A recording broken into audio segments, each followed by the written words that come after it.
Hey everyone, it's Alexander here from the LSO, and I'm wishing I were with you all in La Crosse right now, but of course, present circumstances make that difficult, so my living room in Connecticut will once again have to suffice. But I'm sharing this video with you because I want to tell you all about one of my very, very favorite works for string orchestra, which will be one of the cornerstones of our pair of holiday concerts this December. Of course, usually at this time of year, we present to you a full-blown, full orchestra concert with all the holiday bells and whistles. Of course, we can't do that for you this year, but due to the amazing leadership of our executive director and our board of directors, I'm so thrilled that we are still able to bring you an intimate program of holiday gems scored for string orchestra. The most substantial work in the program is going to be what has long been one of my very, very favorite works in that repertoire for string orchestra, a work I discovered, gosh, as a teenager when I was a hardworking viola player, and has been very near to my heart ever since. It's the Holberg Suite, or the full title being Suite in the Olden Style from Holberg's Time for string orchestra by Norway's greatest musical son, Edvard Grieg. Now, Grieg wrote this work, which of course, like every Grieg work, almost every Grieg work, began as a piece of piano music. Grieg wrote this piano suite from Holberg's time in the year 1884, when he was in the full flower of middle age. He had scored an international success by this time with his fabled piano concerto in A minor, and always wishing to celebrate his Norwegian roots. Of course, Grieg is to Norway what Sibelius is to Finland, Carl Nielsen is to Denmark, Antonin Dvorak is to the Czechs. He consciously and knowingly set about for himself the task of really conveying the musical soul of his people to the entire world.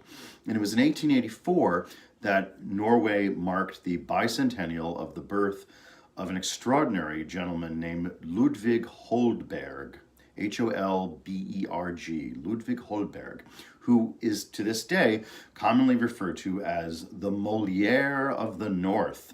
Molière being that great genius writer of comedies, very sophisticated plays, and this great man of letters during 18th century France, the golden age of the French Enlightenment. And Molière, who was generally of that same era, was the great dramatist and humanist of 18th century Norway and Denmark. And so Grieg set about composing a 5-movement suite consciously in the Olden style.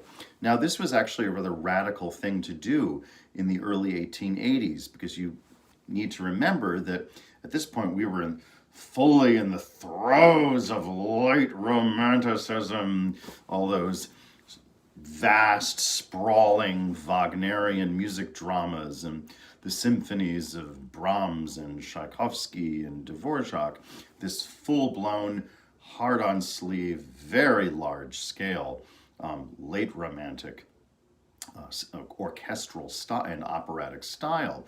And Grieg, in actually an extremely original move, says, I'm going to pull the brakes here, and I'm going to put on the brakes here, and I'm going to write something that's consciously in the style of a previous century. So he consciously sought to evoke the spirit of the music of 18th century France. Again, Holberg being the Molière of the North. And he does this in a way that is ultimately also completely original, because this piece became so immediately popular as a work for piano, and it's actually a beautiful piece of music as a work for solo piano. Much like Mussorgsky's Pictures at an Exhibition, with its posthumous orchestration by Maurice Ravel, the work became so popular that the very next year, Grieg arranged it for his other favorite medium. Of course, Grieg really only wanted to write in three forms: solo piano music, the lyric pieces, all those gorgeous, gorgeous, beautiful songs, and works for string orchestra. So he arranged this 5-movement piano suite for string orchestra. And the work became so popular, it kind of sired many, many imitations over the next 50 years.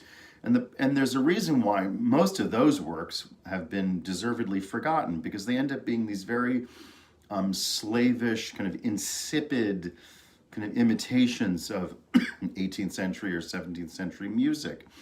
But Grieg, on the surface in this work, he imitates 5 basic models of the French Baroque. This is, of course, the age of Rameau and Couperin, those great, great French composers whom, so you know, the French to this day consider as great as the rest of us consider, say, Bach and Handel or Vivaldi and Corelli. They love their Rameau and Couperin, who were, great geniuses, and in their very French 18th century way. And Grieg sets out to write 5 pieces in their style. There is a prelude, there is a sarabande, which was a French Baroque form that actually, I think, has its derivations in Spain. And then there's a gavotte, that most French of courtly dance is a gavotte, and then an air, a slow movement, an air, and then finally a rigadoon, which is also like the gavotte, one of the most French of all 18th century dance forms.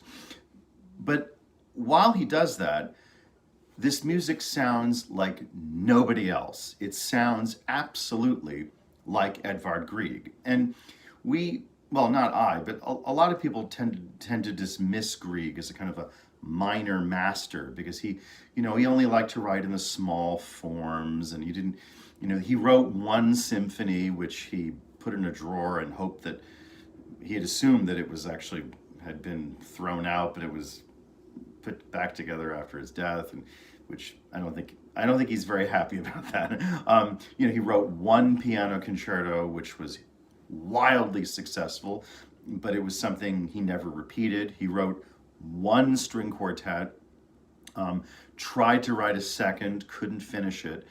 Grieg was always happy writing in the small forms, but yet what he gave us was so profoundly original, and in this very kind of way that's very simple but very deep, so beautiful, that in his own special way, Grieg is absolutely a composer of genius. In fact, if you listen carefully, his music really is generationally the link between, say, the piano music of the great genius of the early Romantic era, Frédéric Chopin, and then after him, the French Impressionists, Debussy, Ravel, also Scriabin in Russia.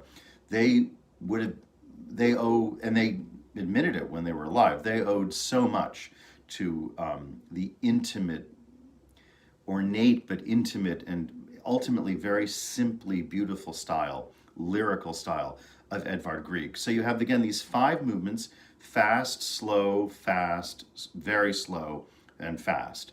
The preludium, the sarabande, the jaunty gavotte, the hauntingly beautiful air, where Grieg, again a genius of orchestration in his limited way for string orchestra, makes gorgeously full use of divisi violas and cellos, and then this amazing quicksilver rigadoon, which completes the suite, in which the first violin and principal viola have these virtuoso star turns.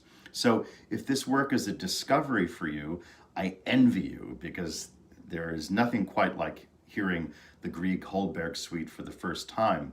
If you know it already, I don't have to tell you that listening to the Grieg Holberg suite is like spending an evening with a dear old friend.